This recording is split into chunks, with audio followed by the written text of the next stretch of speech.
বিগত কয়েকদিন কার কিভাবে গেছে জানি না, কিন্তু যারা মাঠে নামেন নাই, যুদ্ধক্ষেত্র দেখেন নাই, তারা কল্পনাও করতে পারবেন না দেশে কি চলছে।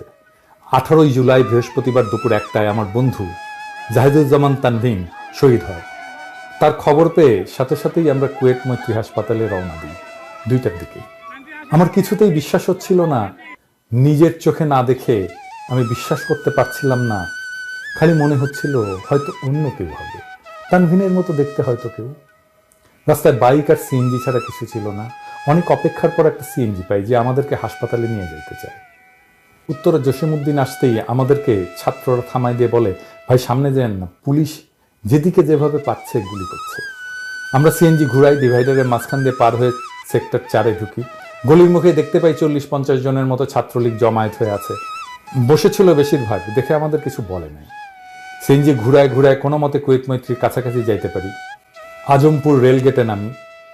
দেশের এই হাজারো সুশীলেরা চুপ থাকলেও সেই দিন সিএনজিওয়ালা মামা আমাদেরকে বলে যে আমি সমর্থন করি মামা এই আন্দোলন, আপনাদের বন্ধু শহীদ হয়েছে আজকে, আপনাদের থেকে কিভাবে টাকা নিই আমি। অনেক বলে কেউ তাকে টাকা দিতে পারি নাই আমি। হাঁটা দিই হাসপাতালের দিকে। পথে শয়ে শয়ে ছাত্রছাত্রী দেখি, বিভিন্ন ভার্সিটির, কলেজের, এমনকি স্কুলেরও। সবাই আশঙ্কিত যে না জানি কি হয়। কারো গায়ে ইউনিফর্ম, গলায় প্রত্যেকের আইডি কার্ড, কারোর সাথে হেলমেট, চোখের নিচে টিয়ার শেল থেকে বাঁচাতে পেস্ট, প্রতিরক্ষার জন্য হাতে কারো কারো লাঠি, রেকর্ড করার জন্য কারো হাতে মোবাইল। হাসপাতালে পৌঁছাই, বাইরে শয়ে শয়ে শিক্ষার্থী হাসপাতাল ঘিরে রাখছে, ভেতরে যারা আছে তাদেরকে রক্ষা করার পণ নিয়ে। বাইরে থাকতেই আওয়াজ শুনি যে ভাই নর্দার্ন ভার্সিটির একটা লাশ আসছে, কেউ পারলে আইসে আইডেন্টিফাই করেন যে লাশটা কার। হাসপাতালের সামনে থেকে শোনা যাচ্ছে বিএনএসএ গোলাগুলির শব্দ, বিএনএস এর দিকে ধোঁয়ায় কিছু দেখা যাচ্ছে না। চারিদিকে ইট, ভাঙা কাঁচ। গেটে যাই, ছাত্ররা আটকায়। প্রথম কথা, আপনি কোন ভার্সিটি? বললাম যে ভাই আইইটির আমি। সাথে সাথে বলে, ভাই ভেতরে আসেন, আইইটির একটা লাশ আছে। বুকটা ধক করে ওঠে। তখন মনে হয় আসলেই কি তানভীন? আনসারের এক লোক আমাদেরকে লাশ রাখার ঘরে নিয়ে যায়, পাশাপাশি 4টা লাশ। দ্বিতীয়টা তানভীনের।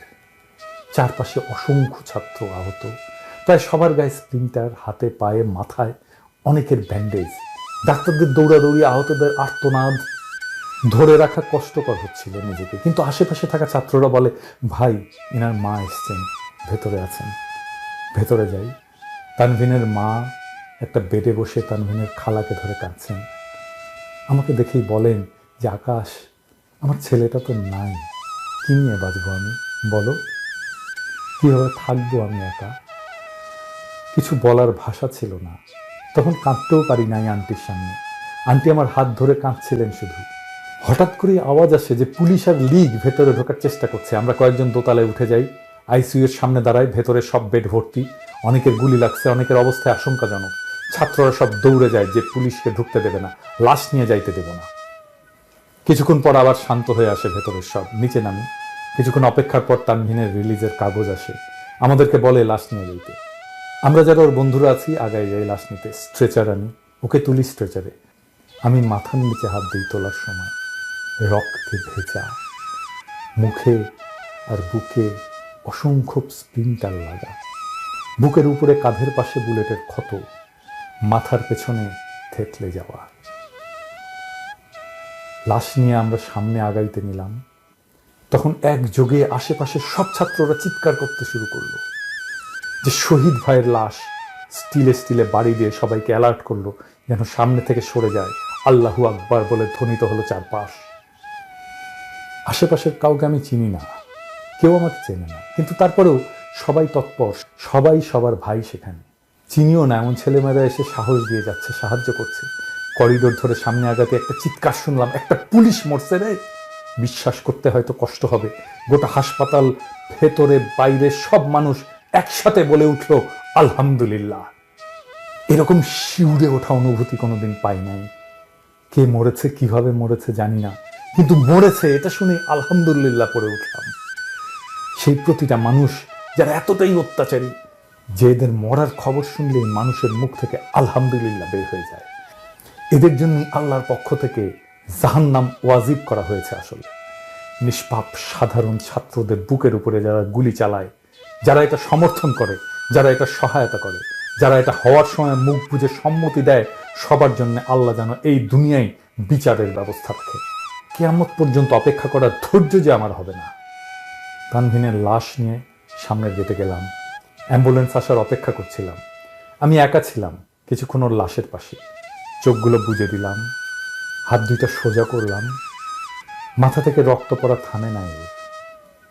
স্ট্রেচার থেকে রক্ত গড়ায়ে নিচে পড়ছে টপ টপ করে।